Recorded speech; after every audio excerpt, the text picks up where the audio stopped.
দর্শক, বন্যা পরিস্থিতির বিস্তারিত জানাতে লালমনিরহাটে তিস্তার পাড় থেকে যুক্ত হচ্ছেন সহকর্মী রেজাউল করিম মানিক। মানিক, এই মুহূর্তে বন্যা পরিস্থিতি কেমন দেখছেন? পানি কমতে শুরু করেছে কিনা, আর স্থানীয় প্রশাসন কি ধরনের উদ্যোগ নিচ্ছে আসলে এই বানভাসী মানুষের জন্য?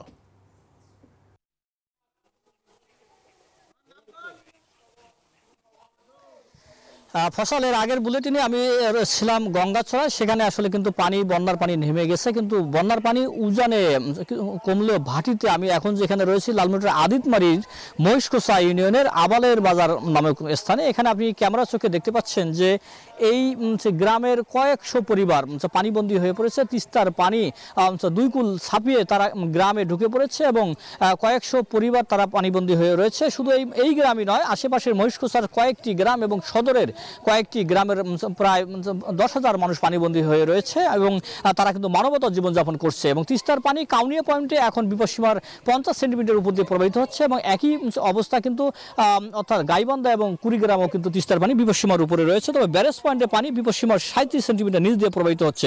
একটু আপনার সাথে কথা বলতে চাই, কয়দিন থেকে পানিবন্দী আছেন, কি অবস্থায় আছেন একটু জানাবেন আমাদের। ভাই, আমরা 3 দিন ধরে পানিবন্দী আছি। এখানে দেখতেই পাচ্ছেন আমার বাড়ি কি অবস্থা। আমাদের বাড়িতে কেউ নাই, সবাইকে আমরা আত্মীয় স্বজনের বাড়িতে পাঠাই দিয়েছি। আমি শুধু দেখতেছি আমার ঘরের অবস্থা, যে কোনো মুহূর্তে ঘর পড়ে যেতে পারে।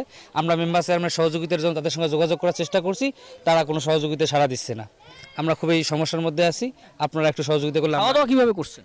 আমাদের কোনো 3 দিন ধরে কোনো খাবার দাবার নেই। আমরা দোকান থেকে রুটি কিনে খাচ্ছি, বা কেউ দোকান থেকে রুটি কিনে কিনে বাড়িতে দিয়ে যাচ্ছে, এর মধ্যে দিয়ে আসছি। আমরা 3 দিন ধরে কোনো রান্না বান্না হচ্ছে না।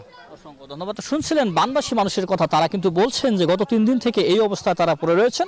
ইউপি সদস্য থেকে চেয়ারম্যান কেউ কিন্তু খোঁজখবর রাখছে না। প্রশাসনের পক্ষ থেকেও কোনো ত্রাণ বিতরণ করা হয়নি বলে তারা আমাদেরকে জানিয়েছেন। বানবাসী মানুষগুলোর যোগাযোগের ক্ষেত্রে যেমনটি অত্যন্ত বিড়ম্বনায় পড়েছেন, তেমনি ঘরে পানি ঢোকায় কিন্তু তাদের খাওয়া দাওয়া বন্ধ রয়েছে। তারা উঁচু স্থানে আশ্রয় নিয়েছেন। তো এই ছিল আমার কাছে লালমনিরহাটের আদিতমারি থেকে বন্যার সর্বশেষ খবর। ফয়সাল। মানিক, আপনাকে ধন্যবাদ আমাদের সাথে যুক্ত হবার জন্য।